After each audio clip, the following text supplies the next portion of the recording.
జగన్ రాజకీయ సమాధికి సత్తెనపల్లి పర్యటన పునాది వేసిందా? జగన్ రెడ్డి తెలిసి చేస్తున్నారా, తెలియక చేస్తున్నారా? అవసరమే లేని చోట ఆయన ఎందుకు పర్యటనలు చేస్తున్నట్టు? మళ్ళీ అధికారంలోకి వచ్చే ఛాన్సే లేదని ఫిక్స్ అయ్యే జగన్ ఇలా ప్రవర్తిస్తున్నారా? వైసీపీకి ఇకపై గెలుపు తలుపు కొట్టే ఛాన్స్ లేదా? ఆ దిశగా ఇటు జనాన్ని అటు క్యాడర్ని జగన్ ప్రిపేర్ చేస్తున్నారా? Was the story. ఏపీలో రప్పా రాజకీయం నడుస్తోంది. మళ్ళీ అధికారంలోకి రావాలని కలలు కంటోంది జగన్ అండ్ బ్యాచ్. అధికారంలోకి వస్తే ఏం చేయాలో ఇప్పటి నుంచే ప్రిపేర్ అవుతున్నారు. గతంలో చేయలేదు. సెకండ్ టైం పవర్లోకి వస్తే పార్టీ క్యాడర్కు తప్పకుండా న్యాయం చేస్తానని ప్రకటించేశారు. ఇక్కడి వరకు బాగానే ఉంది. కానీ మరి జగన్ బ్యాడ్ లక్కో ఏమో తెలియదు, కానీ ఎక్కడ అడుగు పెడితే అక్కడ పార్టీ ఇమేజ్కి భారీగా డ్యామేజ్ జరుగుతోంది. దానికి ఉదాహరణే మొన్నటి సత్తెనపల్లి పర్యటన.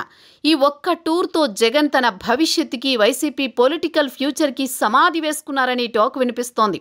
ఈ ఒక్క పర్యటనతో జగన్ రాజకీయ పునాదులు సైతం కదులుతున్నాయా అని అనిపించక మానదు. నిజానికి రాజకీయాల్లో గెలుపోటములు చాలా సహజం. ఏ పార్టీ అయినా ఓటమి నుంచి పాఠాలు నేర్చుకుని మరోసారి అధికారంలోకి వచ్చేందుకు ప్రయత్నాలు చేస్తాయి. తెలంగాణలో బీఆర్ఎస్ ఎక్కడ పొరపాట్లు చేశామనేది కొంతవరకు గ్రహించి స్ట్రాటజిక్గా ముందుకు వెళుతోంది. కానీ ఏపీలో వైసీపీ మాత్రం కొత్త పోకడలు కనిపిస్తున్నాయి. ఇంతవరకు జగన్ అండ్ కో తన ఓటమినే ఒప్పుకునే స్థితిలో లేరంటేనే అర్థమవుతోంది వాళ్ళ మైండ్ సెట్ ఏంటో. నిజానికి ఓటమిని సమీక్షించుకోవాలి, పోస్ట్ మార్టం చేసుకోవాలి, తప్పులు ఎక్కడ జరిగాయో గుర్తించి వాటి నివారణకు చర్యలకు ఉపక్రమించాలి.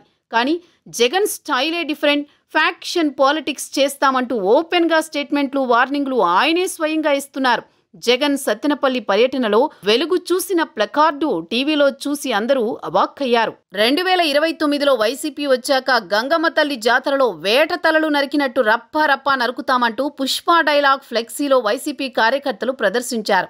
అందులో జగన్ ఫోటోను యాడ్ చేశారు. ఇది సోషల్ మీడియాలో వైరల్ అవుతోంది. వైసీపీ నేతలు ఎవరి తలలు నరుకుతారు? అయినా అధికారంలోకి రావాలనుకునేది తలలు నరికేందుకా అనే ప్రశ్నలు ఇప్పుడు సర్వత్రా వినిపిస్తున్నాయి. ఇదే విషయం జగన్ని అడిగితే ఏమన్నారో వినండి. గంగమ్మ జాతరలో పొట్టేళ్ల తలకాయలు కోసినట్టు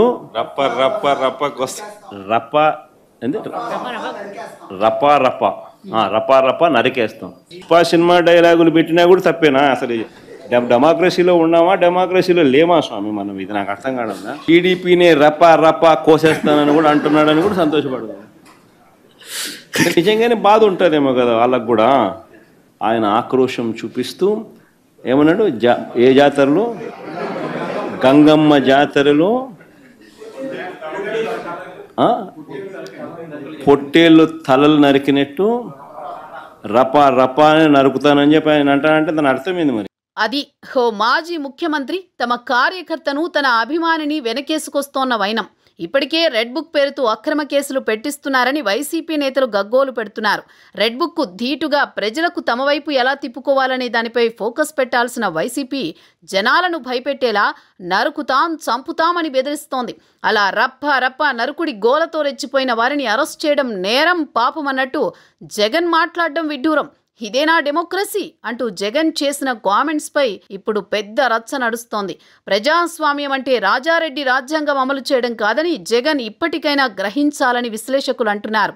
అరిచే కుక్క కరవదు అనే సామెతను మర్చిపోయినట్లున్నారు జగన్ రెడ్డి అంటూ రప్పా ఫ్లెకార్డ్స్పై సోషల్ మీడియా నెటిజన్లు పోస్టులు పెడుతున్నారు.